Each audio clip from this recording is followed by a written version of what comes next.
What is going on, PUBG fans, and welcome to the channel. My name is Powerbang. I'll be hosting the show today. I'm a YouTuber with a couple of hundred chicken dinners in my belly so far. Check out the link in the description for my channel that covers daily PUBG action. That being said, guys, I've got 13 tips today to help you become better PUBG players and start filling up on chicken yourselves. What the heck is chicken, you might ask? Well, that's when you win a game, you get a chicken dinner. That's just how things work. Now let's get straight into tip number 1, and that is to plan your drop zone and get there first. You can determine the plane's direction and path in a number of ways. You can either wait for your player icon to appear on the mini-map. You can see what direction you're looking, and that's where the plane's coming in from. Or you can look at which direction you're facing in the plane as soon as the mini-map is able to be accessed, and you can simply take the opposite of that direction. For example, if you're looking northeast, that means the plane's coming in from the southwest. If you're looking south, that means the plane is coming in from the north. You guys can figure that out quickly. It will help you determine an appropriate path to jump much more quickly. You're going to want to jump to the high-density loot locations to try to get geared up as soon as possible. You can find those by looking for the big city names all over the map, and as you get more familiar with the map and your surroundings, you're going to come up with some favorites that you're going to want to jump to more often than not if the plane's path allows it. Once you've chosen a destination, mark the map by clicking the mini-map. Once you've done so, a marker will appear, and that marker will then show an icon on your compass at the top of the screen, and that's the direction you want to focus your player as you're jumping. Try to take care of your positioning and maneuvering while you're still skydiving and not after the parachute is popped. Once the parachute has deployed, you want to fly directly down to your destination, whether it's a rooftop or a building. While you're on your way there in the parachute, that is a good time to look around with the eyeball tool to make sure that you don't have enemies that are landing near you, next to you, or even on top of you. You've got to figure out if you're going to land first or if they're going to land before you, and that's going to shape how you play the game from that point forward. That leads us into tip number 2. You need to gear up quickly, and you want to make sure that you pick up the very first gun that you come across. Whether it's a pistol, shotgun, or other subpar gun, it does not matter. Having a gun is much better than having fists when you come across your first enemy, especially if it's an unexpected first encounter where maybe you didn't spot all of the people flying in right behind you. Once you guys find better weapons, obviously ditch the pistol or ditch the shotgun that you picked up, pick up the assault rifle instead, but make sure that you're looting up quickly, being super efficient with what you take, and pick up that first gun. Super important. Tip number 3 is along the same looting lines. You want to make sure that you're taking only what you need. Be super efficient.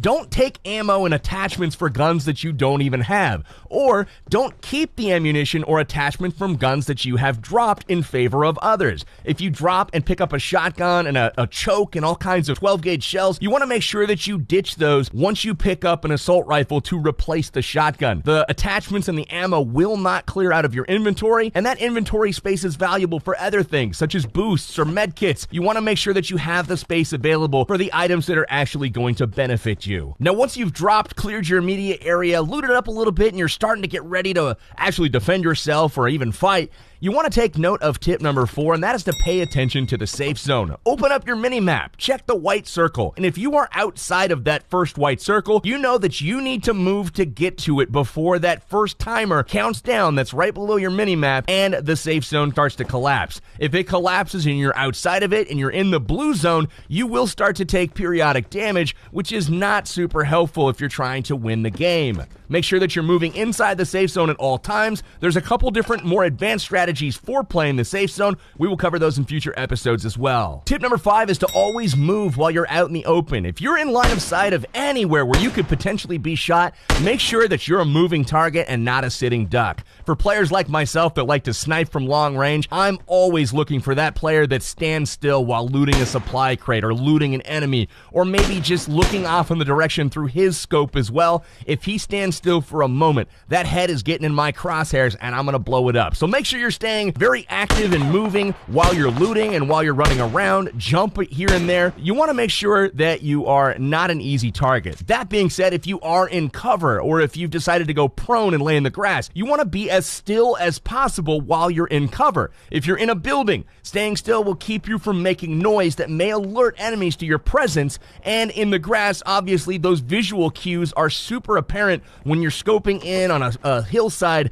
and all of a sudden you see something move, that'll cause an enemy to look in closer to your area and ultimately find you and kill you. Tip number 6 is to use the eyeball tool. Just like you did when you were dropping in with your parachute, it's super helpful when you're running around the map as well. Once you've determined where you're trying to run or drive, you want to look around with the eyeball tool so you can do a couple of things. You can scan the area to see if there are any potential threats watching you, and you can also sneak up on people by looking at them, planning your attack, and they don't ever know that you actually see them. So use that to your advantage. Make sure to use the eyeball tool as you're driving around. Don't just tunnel vision on a target or an enemy or a destination, and forget to check your flanks. Now, eventually footsteps and gunshots and cars driving by are going to start to fill up the battlefield. You're going to hear sounds. And tip number 7 is to use these audio cues to locate nearby enemies. This is absolutely imperative, and probably about 90% of tracking enemies, their location, comes from audio and not visual cues. Not joking here, guys. Having a stereo headset or earbuds is crucial to your success in this game. Highly recommend that you grab that audio for tracking and locating your enemies. To do this using audio alone, you want to focus your player's crosshair on the direction where you think the sound is coming from. Make sure the gunshots or the footsteps or the car sounds, that the audio is balanced from a volume perspective in your left and your right ears. You want to make sure that it sounds the exact same loudness, and once you've done that, you're going to be looking pretty much right at where the sound originated from. Now, the volume of the shots, of the footsteps, that is going to tell you how close the target is, whether it's super far away or if it's right next to you. Tip number 8 expands upon the same process of tracking and locating your enemies when there are audio cues going off in the game. If you hear gunshots, put your crosshair where you think they're coming from, but immediately put your eyeballs, your visuals, on the mini-map. Look at the mini-map, and there's going to be an orange radar blip that pops up on that mini-map, and that is going to tell you the general direction of where those shots came from. Now, if you can combine your hearing and your seeing so that both of these senses are telling you the same direction, there's a great chance that you're going to find your enemy in that direction. Now, you can also use your mini-map to plan routes. All you have to do is look at it, tap it to open it up, make it big. You can pinch it to zoom in or out, and then once you've done so, you can mark the map just like you did on the flight in to plan your routes, and that'll again put a marker on your compass that you can track and follow at any time, making navigation a breeze. Now, once you've been in a few fights or taken some fall damage or gotten in a sticky situation in the gas and you've lost a little bit of health, tip number 9 is going to come in super handy, and that's to make good use of boosts and keep your player at full hit points. You want to make sure that you're not suffering by going into fights missing any HP at all. That is going to put your opponent at a significant advantage. There are a lot of weapons in the game that are balanced to where 1 or 2 shots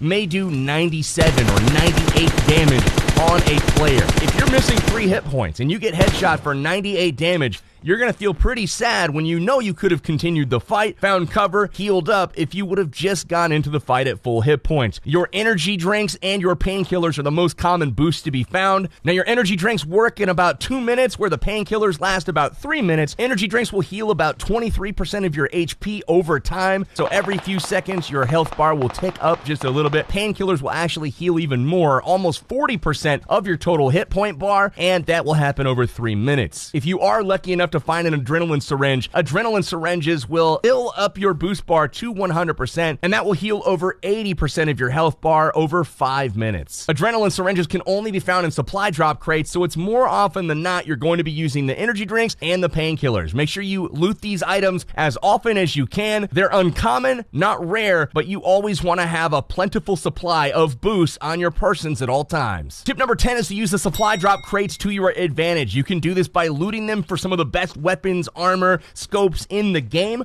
or you can use them as bait. If you're able to get to a crate first, loot it, and get a little bit away from it, you can continue to watch the crate as other players in cars and vehicles and even on foot will surely approach it to see what was in the crate, and you can shoot them dead pretty easily. Or if you come up onto a crate late and it's been down for a while, you know that there's probably people in the area. You can come up on full alert and make sure that you're able to pick these guys off as they're trying to escape that danger zone of around the crate. Tip number 11 is to make use of the prone stance on your own terms. This means that prone is a very valuable way to hide your person and make yourself less visible. This is essentially laying down in the grass, snaking around, hiding, and attacking by surprise. That is something that is very, very effective, but it is not effective if you are not doing it on your own terms. What do I mean by that? Go prone when nobody has seen you approach an area. Don't go prone if you're being shot at. If you decide to lay down after you've already been acquired by somebody that is putting their scope on you, you are dead. They know exactly where you laid down because they're looking right at you. If you are being shot at, instead of going prone, run to the nearest cover, zigzag, jump around, make yourself a difficult target to hit, but going prone while somebody's shooting at you is essentially waving the white flag and surrendering. Unfortunately, in PUBG Mobile, there are no prisoners of war. You're just gonna die. In this game, I was able to obtain a ghillie suit and get to an area undetected, so once I went prone, I was able to sneak attack my enemies without them ever knowing where I was. Tip number 12 is to fight from cover to decrease your exposure to your enemies. People are going to be looking to take you down constantly, and if you're able to fight from behind a tree or inside of a house, yes, you might get shot, you may take some damage, but you can go behind that cover during the fight and heal up. You can even get all the way back to full health before you re-engage. That makes you a very difficult target to take down. On the contrary, if you're standing in the middle of the open, you're stuck either running around as a free target essentially or going prone, and as we said in the last tip, you're just gonna get shot and killed. Fight from cover, use houses, use trees, use rocks, use embankments on terrain, use all of these things to your advantage. Don't fight from the open. Tip number 13 and our last tip for today's video is to engage in battle on your terms when victory is likely, if not assured. You wanna make sure that when you're fighting your opponents that you have their head or their chest in your sights and you've got a real good feeling about picking up a kill.